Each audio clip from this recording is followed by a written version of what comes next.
Nothing. Do you live with your parents? Yeah, with my mother. You live with your mother? Where your father? I don't know where he is. How old are you? 23. 23. You work? No, I'm unemployed at the time. What kind of work do you do? None right at present. What do you do for a living? Part-time work. In a slum area of North St. Louis, where 178,000 people live, the unemployment rate is 4 times the national average.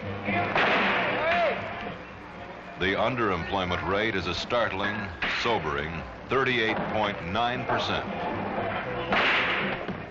Well, my husband couldn't afford a living for my kids and I.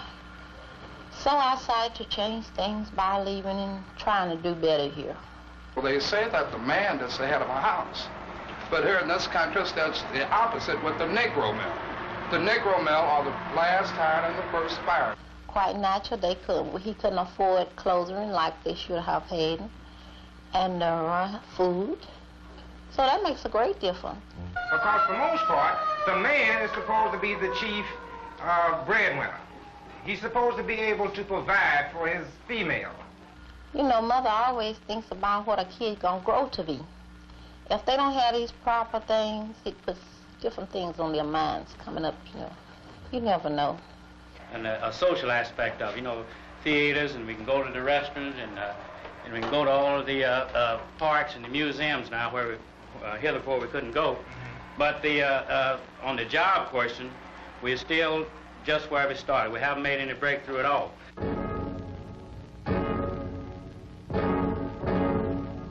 On the job question, we're still just where we started.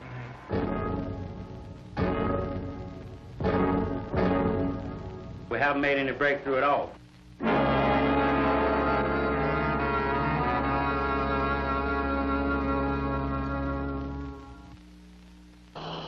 This is a report on the Negro and the unfinished American Revolution.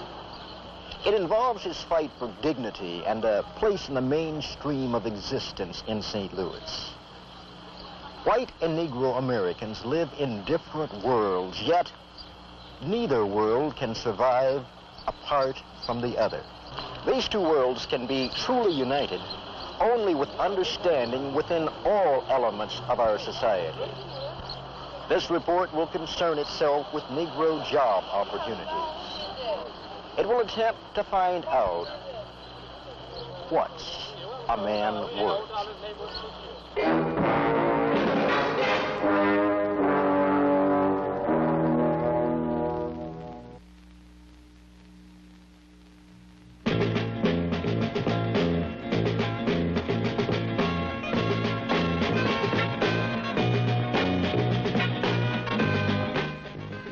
Our so-called affluent society of the suburbs cannot and does not see the miserable conditions of the Negro in central St. Louis.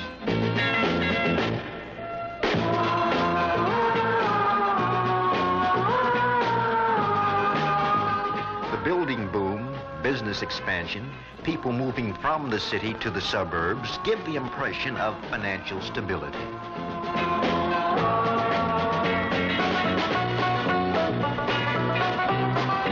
Then, too, because of Negroes in sports, in show business, and on television, the impression is that there is a large Negro middle class, and the stability applies to them as well.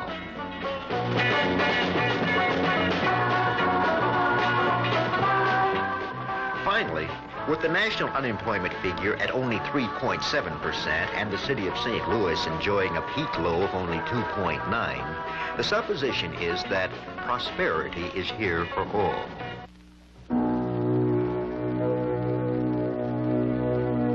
The supposition is false.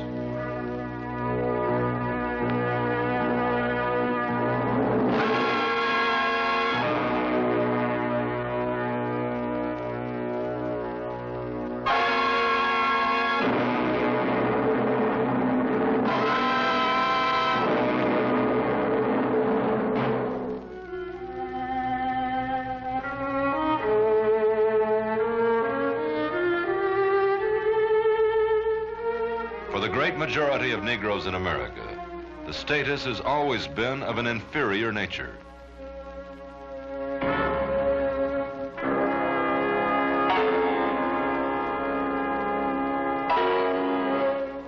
First, as slaves in the plantation system of the South. Next, as helpless sharecroppers. And now, 70% of all the Negroes in the United States are residents of black ghettos like this one in central St. Louis.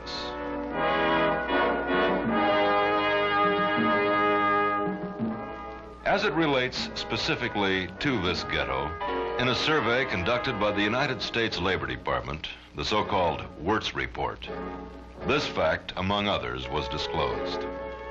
As late as November 1966, 12.9% of the ghetto workforce were jobless, despite active efforts on their part to find jobs.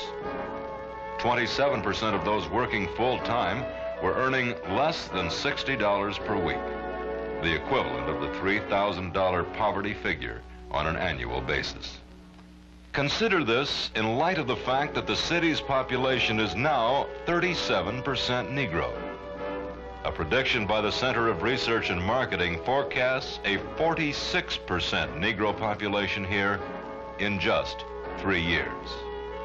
So the impression of affluence and the hope for prosperity is somewhat reversed to the people living here. They live in poverty now when business and employment are at all-time highs. The non-white is still the last to be hired and first to be fired. The white male who has had but a grade school education is making almost as much as a Negro who has graduated from college.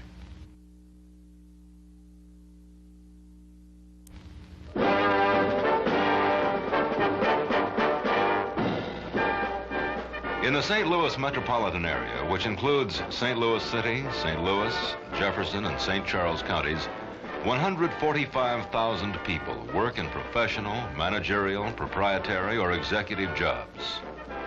Only 6,300 are Negro.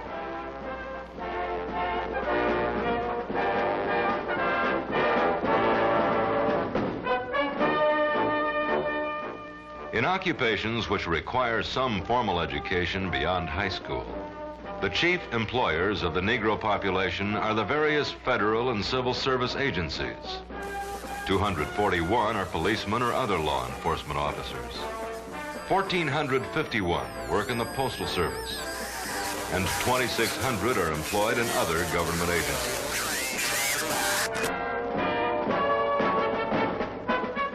However, in the clerical field, 1 in 20 is Negro. And in the sales field, only 1 out of 33 salesmen is a Negro. Out of the total labor force working in white-collar jobs, less than 4 out of 100 workers are Negro in the metropolitan area. It is this small group that make up, in part, the so-called Negro middle class.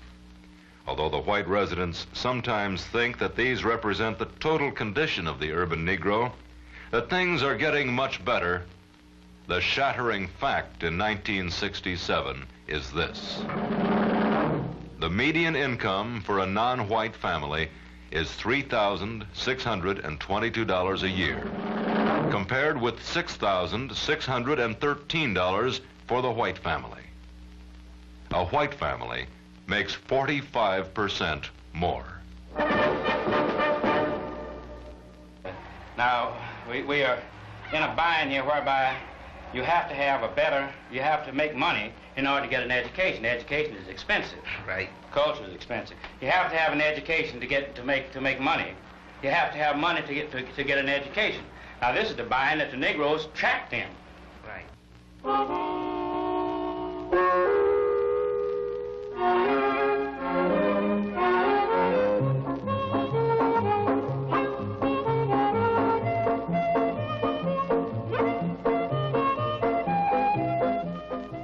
This is Joe Grimes. He's 23 years old.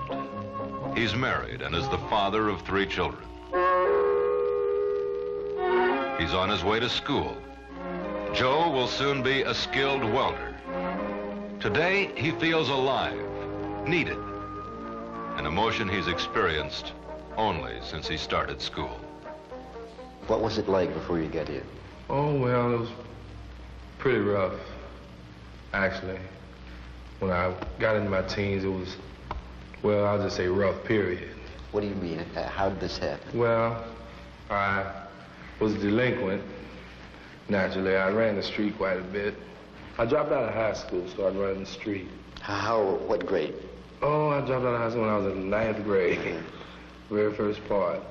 And I started wanting things that the fellas wanted.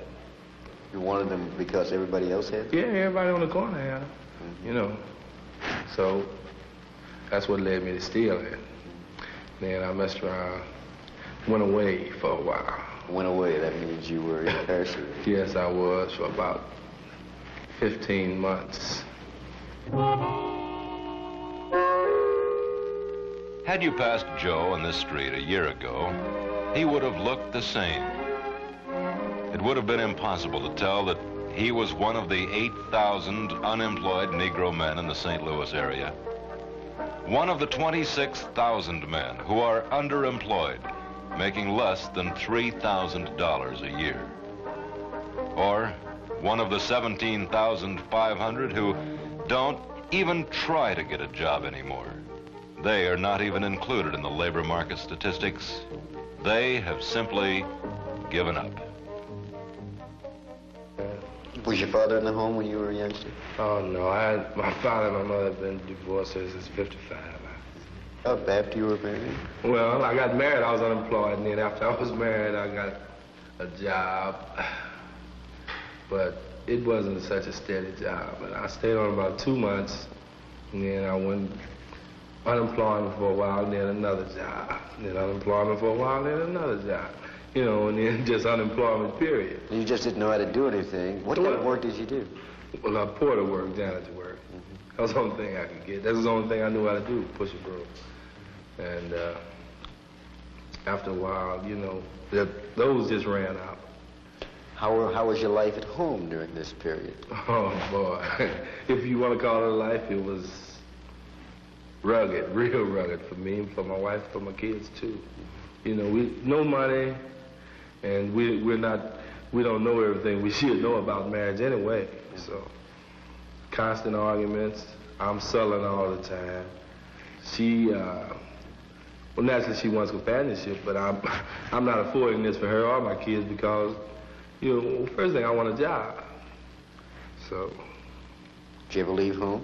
Yeah, I left home. I left home after a while because, you know, wasn't much sense me staying there, during unemployment. You know, I left home, I tried to hustle, you know. I'd do little things, you know. First, I'd get me a little bank, so to speak. I'd wash windows or wash somebody's car or something. Give me $4 or $5 and maybe find a crap game somewhere. You know, shoot craps. If I didn't make it that way, I just had to go wash somebody else's window or a car the next day, you know. To the majority of Negro men in this area, the story is routine. Almost 50% of the Negro men working are in service jobs.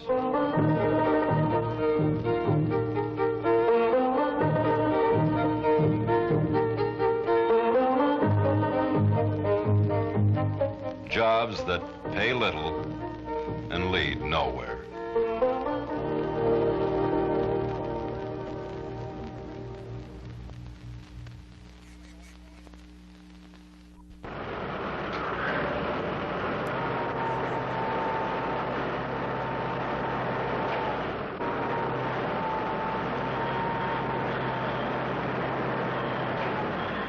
An area of employment which supports approximately 30,000 men in our area is the building and construction trades.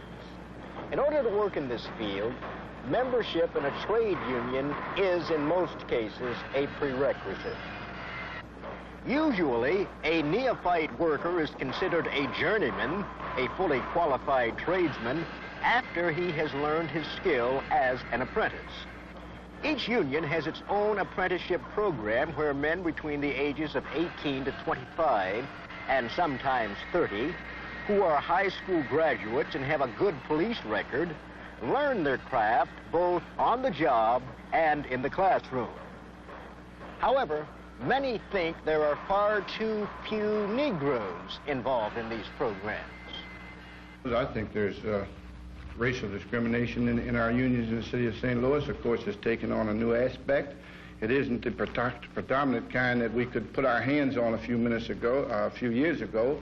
It takes today the aspect that the unions are saying they want qualified men. And it's been one of the fallacies in our operation that we haven't properly trained these people to take these opportunities. We've opened the door to the job, but we haven't got qualified people to pass through these doors. Apprentices for the trades are selected by a committee of union and contractor representatives.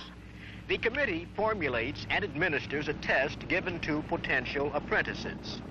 Often the union, when considering the contractor with whom its members will work, reasons the higher the entry qualifications, the more competent the incoming new worker.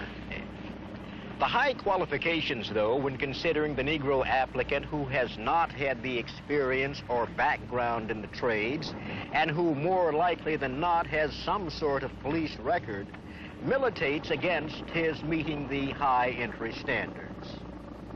I think the unions are using this as a different type of segregation, to say that our men are not qualified. Now, I know you're going to ask me why. The white boy is able to get into this operation without this training. But you've got to remember that he has an ethnic background of training through 100 years of training through his parents, so that his opportunities are greater than the Negroes, and we must be able to balance these scales and make this opportunity available to all the people of the city of St. Louis.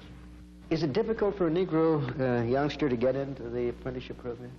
No. As a matter of fact, it's very simple. Make application, and then the applications are processed in the usual manner. It's not complicated at all, just being at the right place at the right time. If it's not difficult, Mr. Delfit, how many Negro apprentices are in the program?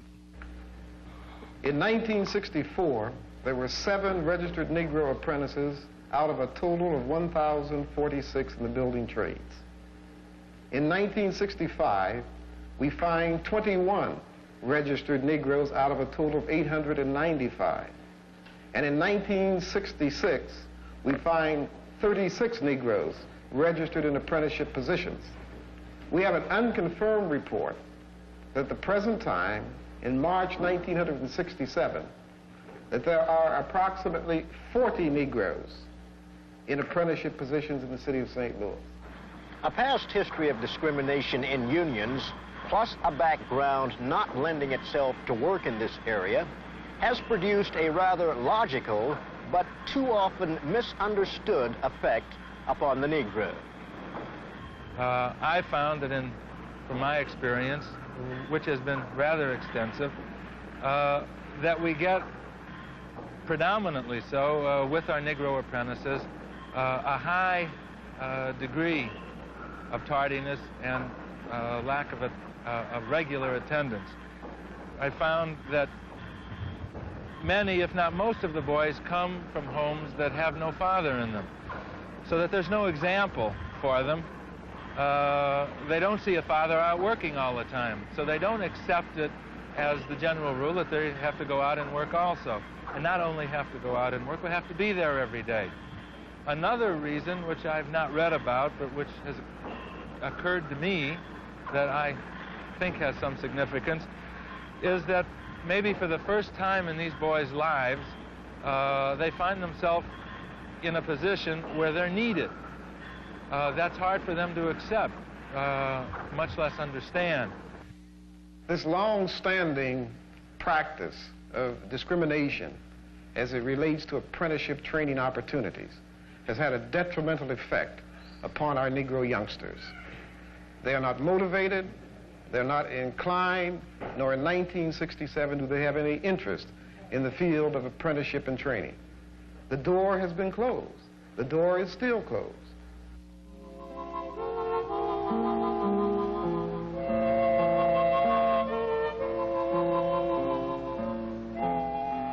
If it is true that pigmentation is a mere balance of enzymes in the human body.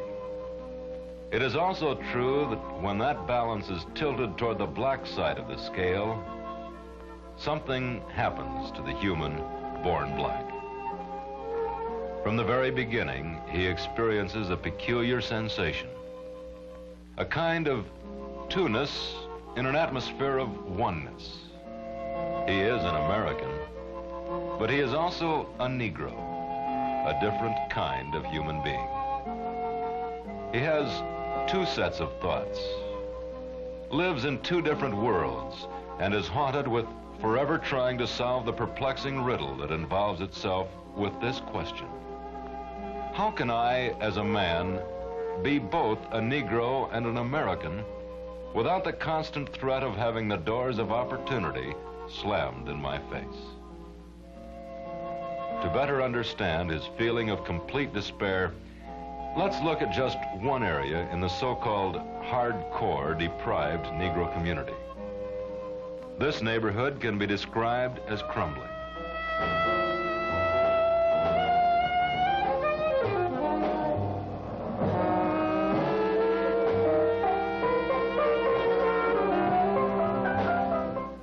There are 23,321 men, women, and children here, nearly 98% Negro.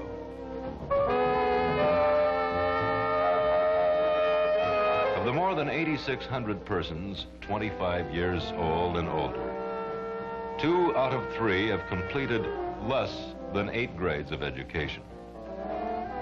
Of the nearly 4,300 families living here, 70.3% have an annual income of less than $3,000. 796 families earn less than $1,000. Trapped here in poverty by the lack of training, they have inherited their position through years of denial, the endless circle of frustration in the job mart.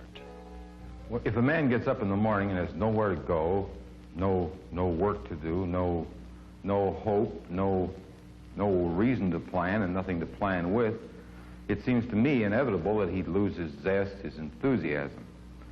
Beyond that, if he is left out of things and never has any responsibilities placed on him, which is the common case, then it's hard to imagine how he could somehow or other learn to behave in a responsible way. Some of them are without hot water, dingy, find a lot of rats. I guess you've seen the alleys and whatnot where all this filth and garbage, trash, and rubbish is thrown out into the back. Well, it's a jungle. They come out of these projects, come out and stand around. They surely don't have the same objectives in life that a lot of other people have. But they care about themselves, though. When they get older, they start working in these day jobs and unskilled jobs, and this goes on for a long period of time, and just passed on from one to another. These are fishmongers here, you know. Most of them out here in these big trucks and whatnot.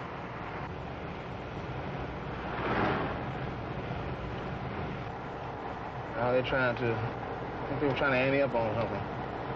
A little bottle or something. A little bottle of wine. Now they'll do little menial jobs around, like make a run an errand here or there and get a nickel or dime and ante up on a bottle of wine. They've had a big day. What it does to people is really hard to guess. Because the people who are apathetic are, by that very fact, not doing very much and not saying a great deal. How can we, driving by, figure out what the inner man must be like under those conditions? It's hard to guess, and I suppose the best we can do is guess. It must be a feeling of hopelessness, of irresponsibility, because there's no responsibility to take hold of. You hate to see the young ones get off to such a bad start because of these idols that they're worshiping have a far greater hold on them than their parents do. It's a big thing. You see one of your idols driving a Cadillac, T-Bird. Got the hair processed, looking all dapper Dan. Sit around the processing all day and talk, brag about their exploits. Try to impress the little young girls and things of that nature. Pulling on them, saying smart cat in crowd remarks. And the little young kid who looks upon them and all says, this is what I want to be, because this is the closest thing to heaven I've seen so far. He wants to wear the black leather coat. He wants to wear the black Jaguar hat. All these are great symbols.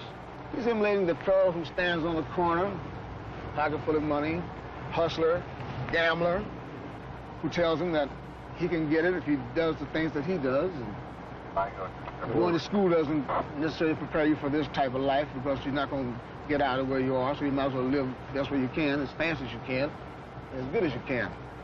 Even if it does mean like hitting people in the head or burglarizing, stealing. Try to give them a couple of girls on the block to work for them, hustle for them, live off of them.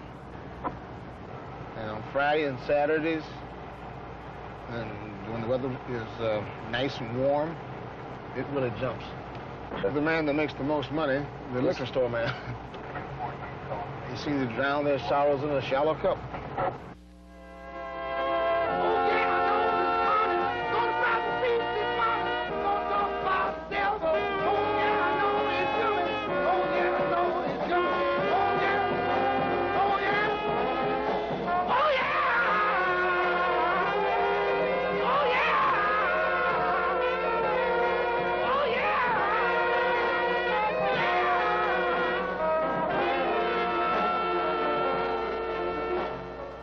Unless conditions change, another generation will be standing here looking on. Unless young Negro men acquire skills for jobs, the doors of opportunity will remain closed. The Negro must take advantage of the training being offered, and the business and unions must make it convenient and possible for him to take this advantage. Answers must be found to solve this problem. I think one of the answers is that obviously the testing programs ought to be reevaluated. Recently in New York, the history had been that Negroes taking a particular test for an apprenticeship training program, the great majority of them failed. And the unions, along with the employers, asked one of the universities to redesign the test. And the university did redesign the test, and the test was given. Again, the people who took the test, the great majority of whom were Negroes, the majority of people who passed the test were also Negroes. So that by the mere redesigning the test and making it appropriate for the type of job and for the background of the people who were applying, made the difference as to whether or not they were eligible for this particular training program, apprenticeship training. But I think that the important thing is that every year, for a long, long, long time, while this pressure is necessary, that a regular number of Negro young men and older men are introduced into this industry so that everybody knows that it's happening, everybody gets used to the fact that it's happening, and more importantly, so that people get jobs every year. The problem of getting Negro youngsters into the apprenticeship program and subsequently into the trade unions can only be accomplished by a multifaceted plan of action. Good training programs must be established, like the one at the Associated General Contractors Training School. On-the-job training is the most valuable way for the young Negro workman to overcome his scant knowledge in the building trades industry. However, there are those who are concerned about other present-day methods of introducing the unskilled laborer into the skilled workforce. Well, we must begin taking a brand new look at the whole concept of apprenticeship as a method of entry into skilled occupations. So what do you mean by that exactly? Well, I think, for example, the average apprenticeship program suggests something like 4 or 5 years before you are prepared to become a journeyman or a fully skilled person. I think today, in many instances, you could train a carpenter, you could train some electrical areas in less than 2 years.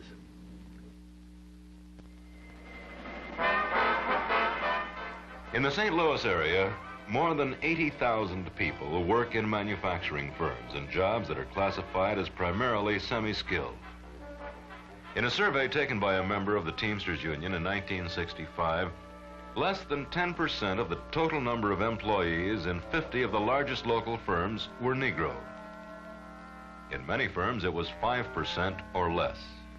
Well, you know, one of the strange inconsistencies on this whole question of job opportunity is that many persons with limited educational backgrounds coming out of rural areas such as southeast Missouri, Arkansas, and many other states find it easier to obtain employment in this area than many Negroes who are here, who are living on the tax rolls, who are living on relief. You know, we can pick up the paper any morning and find jobs, advertisements for people who want machine operators.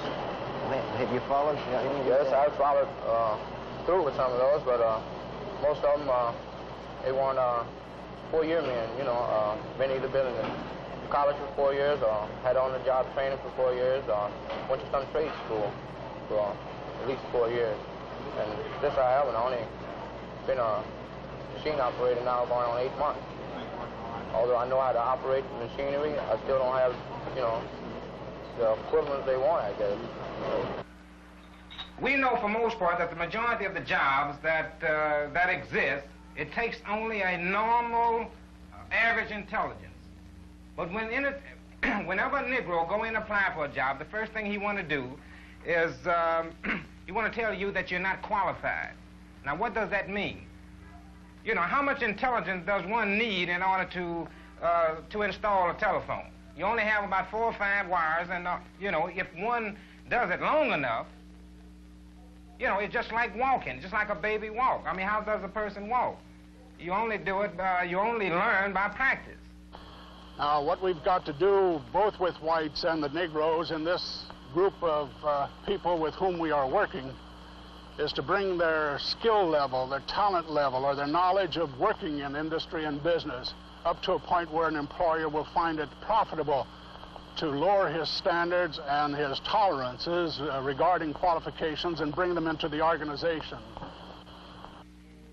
The ratio of Negro to white men in skilled and semi-skilled positions in the St. Louis area has been described as deplorable.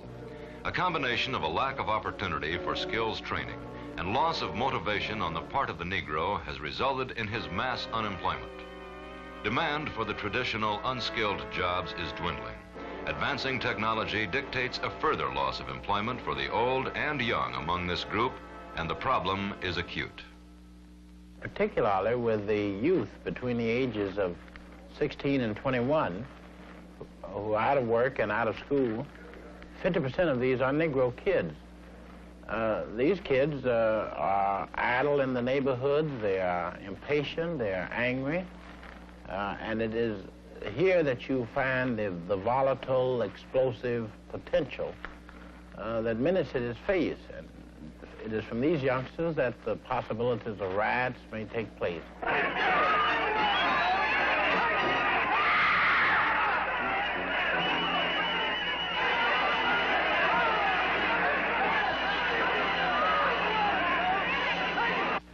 Do you ever go to school? Yes, sir. When you go to school? Every week, every day. Every day. Well, how do you work then? So I only work on Saturdays. Oh, just on a Saturday. Why aren't you in school today? Got suspended. Suspended?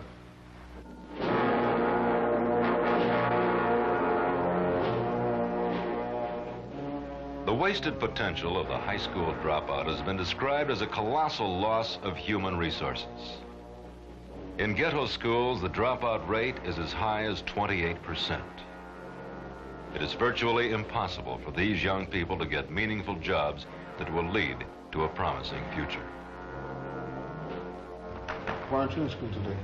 I start tomorrow. I got in a little trouble. What kind of trouble? Burglary.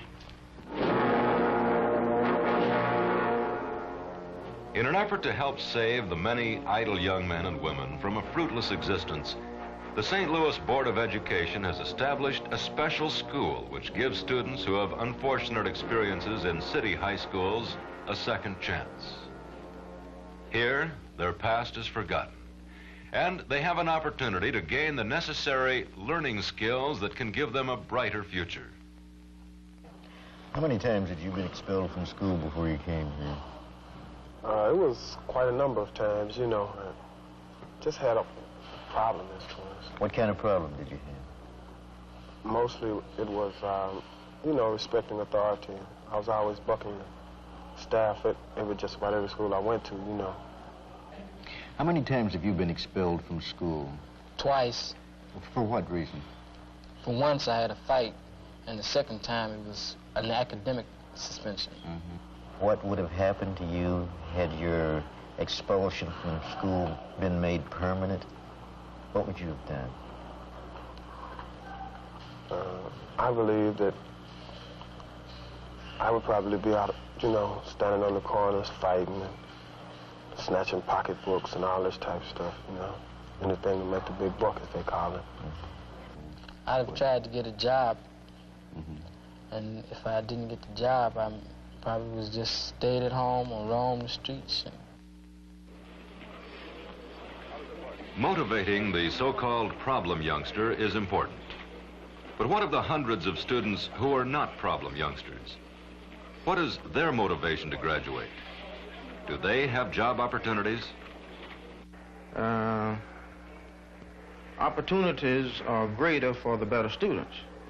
Say for the bottom half of a class, there are not many opportunities. All right, you're all going to be graduating from high school this year, right? Yes. Pretty excited about this, I suppose, huh? Yes, sir. All right. Are you working? Are you working? No job yet. You have not seen the need for a job? Yes, I've seen the needs. I just don't have one. Just haven't had one. How about you? Yes, I am working. What do you do? Well, I'm an equipment maintenance man over at AT&T Company's plant over on Olive and Jefferson. Very good. And what's your ambition? I would like to become an electrical engineer. Right, so you're in the right groove then, right? Right.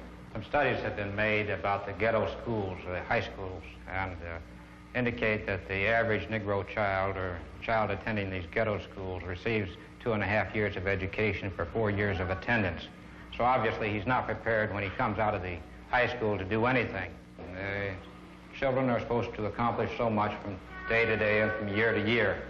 And the tests indicate that after 4 years of attendance, they have accomplished about 2.5 years of education. So that while they put in the time, they really haven't gotten the education. Today, I think the Negro has the greatest opportunity that he ever had before in his life. But still, the big businesses are looking for the more intelligent Negro, the very intelligent Negro. And so you have the average Negro left out. He's still left out. He's finished right Yes, now sir. if he's average. Is that what you're saying? He's not completely finished, but he's still left out the big picture where the good money is. Particularly the bottom 25%, because these students sooner or later will become unemployed and unemployable as such. They are treated almost like those who fail to graduate as such, those who do not receive diplomas. Some may resort to some antisocial acts to get some money, but the question is, has society imposed this upon him? Did he have any choice or any alternative as such? There's little doubt in my mind that they traveled this road because they had no alternative. No alternative because of limited economic opportunities. No alternative because of questionable family stability. No alternative because he feels like a nobody. His ambition is sapped. His anger breeds discontent.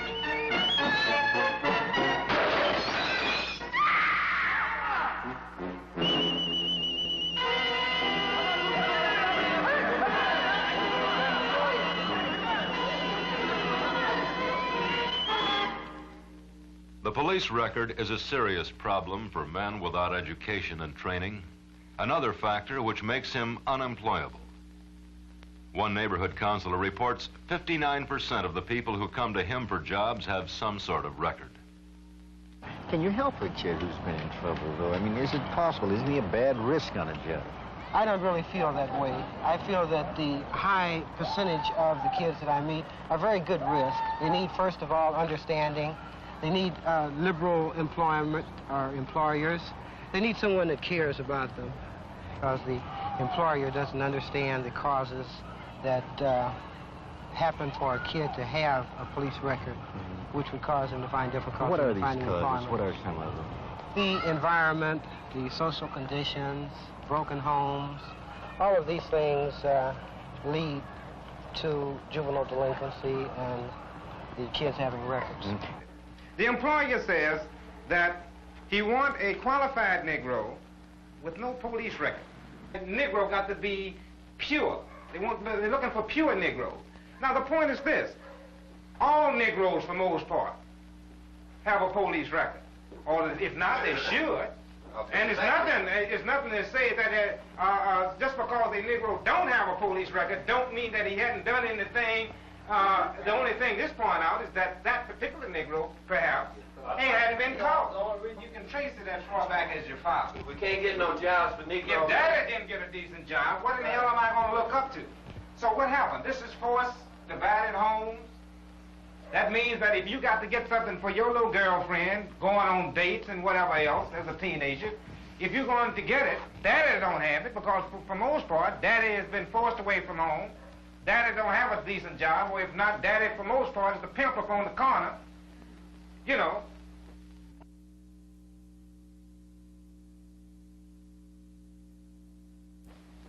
Right, and if the employer doesn't take the risk, what happens to the youngster? Many, many cases, he will attack society again.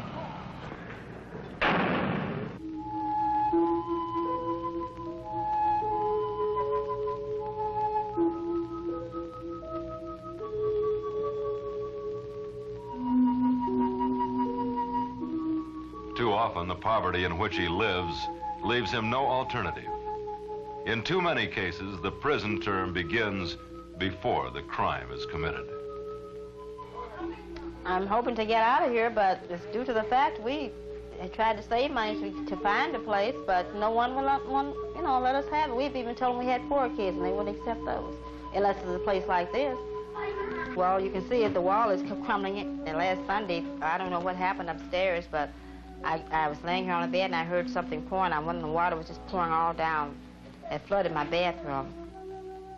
I flushed it myself every day with a bucket for 3 months. We get mice in the bed with the babies. I got up one morning, one was jumping around the icebox.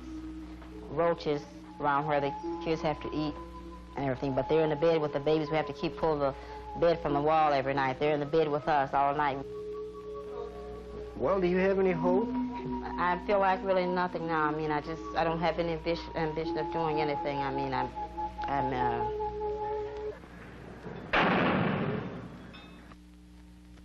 He cannot escape because he's a victim of his environment. Immediate needs are important, and he often neglects his educational potential. A lack of education means a lack of skills. A skillless man is a jobless man. But even a jobless man needs money, so he schemes. While scheming, he often travels the road that leads to a police record.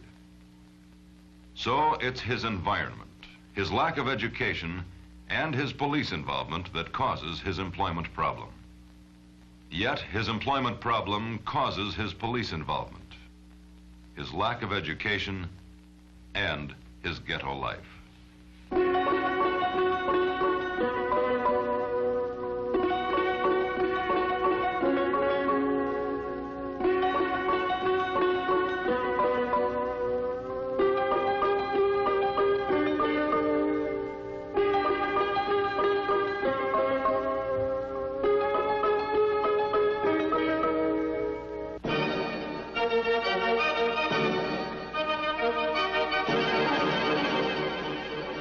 Here is the cycle in which the majority of the Negroes find themselves.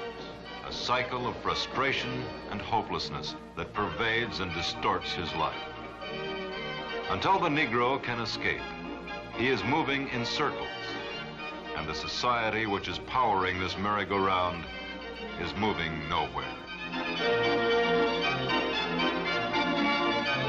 The question seems to be, what are we going to do to get him off this merry-go-round? Well, fortunately in St. Louis, there is a network of crash programs underway designed to correct the imbalance of meaningful employment as it relates to the underemployed Negro male. Projects like the Work Experience program operated by the Missouri Welfare Department, Work Opportunities Unlimited, the Urban League's pre-vocational training program, and Youth Opportunities Unlimited, all working under the umbrella of the Human Development Corporation, will hopefully add skills and gainful employment to those who need it most. The chief instrument of training is the Diagnostic and Evaluation Center.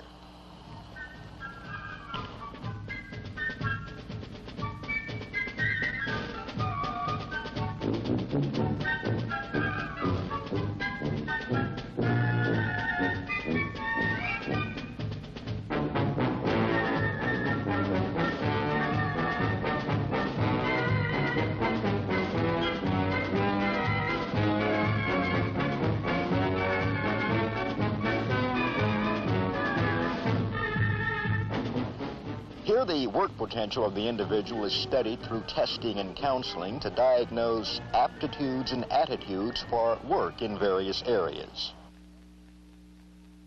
Audio-visual tests.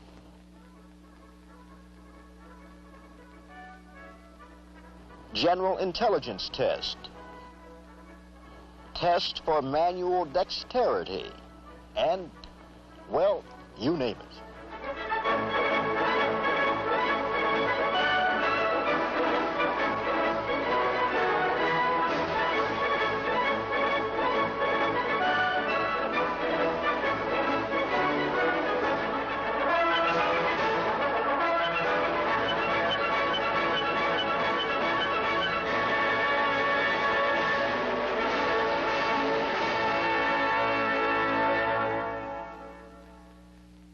This is carried out in a one-week diagnostic service and an extended 4-week evaluation. Now, we also operate here as our third component, the vestibule and workshop training area, and this operates in 3 sections. We train in specific skills. We also expose them to an actual work situation so that we can evaluate their performance under actual work conditions. Now, our third section is our group counseling, our pre-vocational, where we give them some idea of what will be expected of them in the work world, how to dress, how to fill out an application, about Social Security, about unions, all the other things they'll need to know that will make them more employable. And out of this, we expect that those who stay with us will end up on jobs, and our experience over the last 3 years has been just that. If they stay, they do end up on a job. This diagnostic center evaluates and trains people who heretofore were termed unemployable. Now, most of them are sent here from the gateway centers. Incidentally, the Human Development Corporation operates 13 such centers.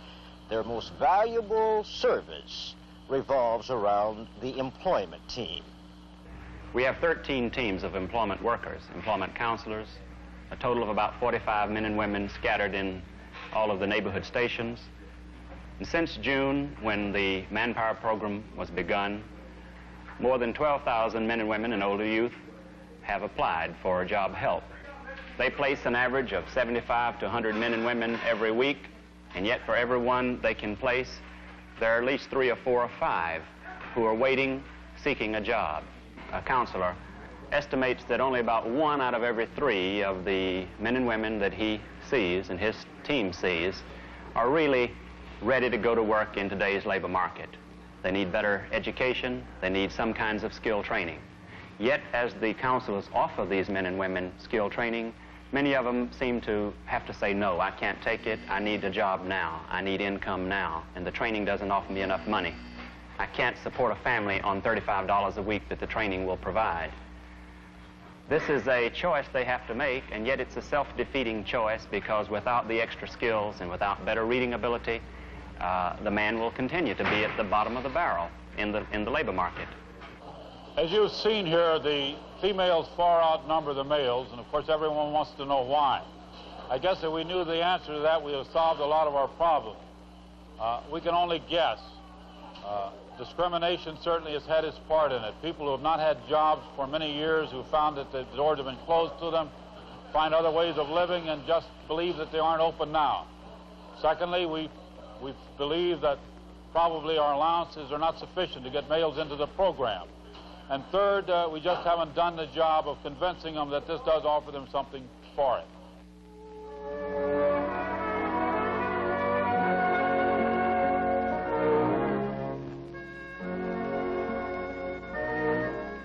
The stability of the Negro family, just as the white family, depends upon the stability of the man. If he is to head his home, he must have a job. If he cannot conform to the social norm, if he cannot meet his financial obligations, if he cannot react out of a sense of being responsible, then he loses respect for himself, his family loses respect for him, and finally, every semblance of family disintegrates as he helplessly looks on.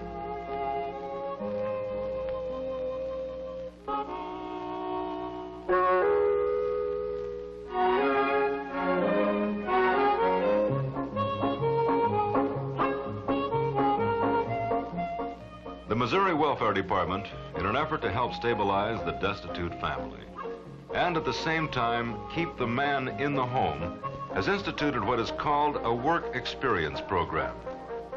It is designed to put dignity back into the unemployed father by either training or retraining him to be a productive member in today's labor force. How'd you find out about the work experience program? Well, I found out about when I ran out unemployment checks. And I knew the hustle wasn't no good. I knew, you know, after a while, I just gave up on it. I went over to the welfare office to ask them for something, you know, because we wanted to try everything. We didn't want to do nothing real sneaky, you know, like let her get on ADC. I'll leave home, and she'll tell the people that I deserted them. You know, she has to go through this to get on ADC, right, to get child support. We didn't want to do that, you know. And we went over there and found out about the work experience over at the welfare office. And what are you doing now in the work experience program? What are you learning how to do? Well, I'm going to be a welder. Looking forward to the future? Oh, yeah, yeah. Families together? Mm-hmm. Not selling anymore? No, we get along pretty good now. The only trouble I have now is the kids, and that's going to be trouble, you know, telling me what to do.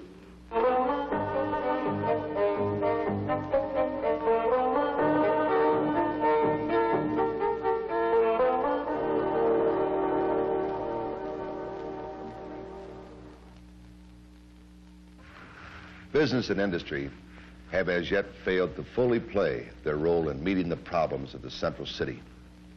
Too often businessmen have brushed aside the needs of the more unfortunate people. They have taken such attitudes as, there's nothing that can be done. If we don't notice it, it will go away by itself. This isn't our problem. It's their fault anyway. Those who think in these terms are wrong. Those people and their problems are there, and they will be there. We have in St. Louis block after block of slums where people exist in hopelessness on welfare handout. Poor people make poor customers. Do you want to keep paying taxes to keep these people on the welfare rolls? Or would you rather put them on the payroll and make them customers? Now, I think the principal effort of Work Opportunities Unlimited with employers is to get employers to understand that the people of this group need to be given opportunities to get on the economic ladder so that they can earn a paycheck, and in that way be taken off of the relief rolls and thereby lowering taxes, etc. This is a simple economic lesson. Either private industry will take the initiative in finding economically sound jobs in our tight labor market for these disadvantaged, or it will be the federal government with its inevitable markup, taxes, and control. Whether industry or government does the job, it will be industry that will pay the bill. Only the bill will be at least double, and the results at best dubious, if the federal government takes over industry's jobs. Industry today is inadequately capitalizing upon these vast resources. In failing to do so, has set up the stage for what well may become, in the expanding series of great American cities, an explosive chain of superwatts.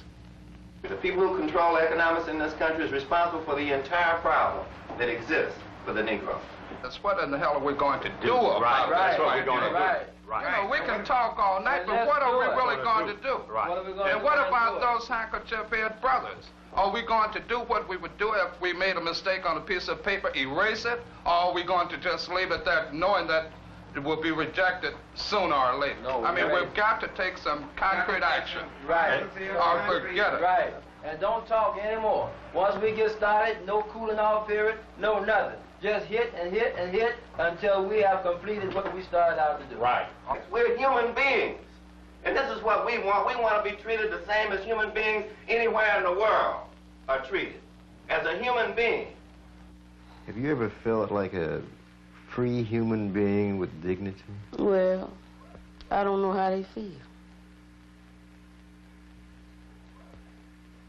Things have been that hard with you? Just that hard. How hard have it been? Oh, I just can't talk about it. It's been rough with me. I have took from the knee part of my old man's pants down to the leg where he done tore the knee.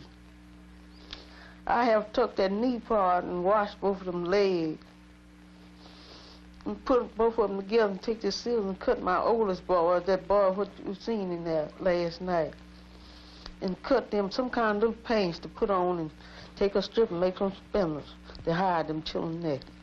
I've been just that bad.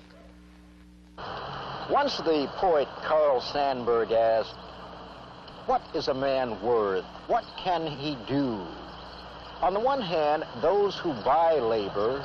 On the other hand, those who have nothing to sell but their labor.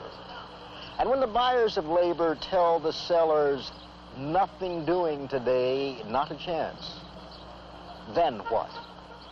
What, when, as the Wirtz report points out, unemployment or sub-employment in the slums of St. Louis is so much worse than it is in the country as a whole? What, when almost 50% of these people are unable to earn a decent living?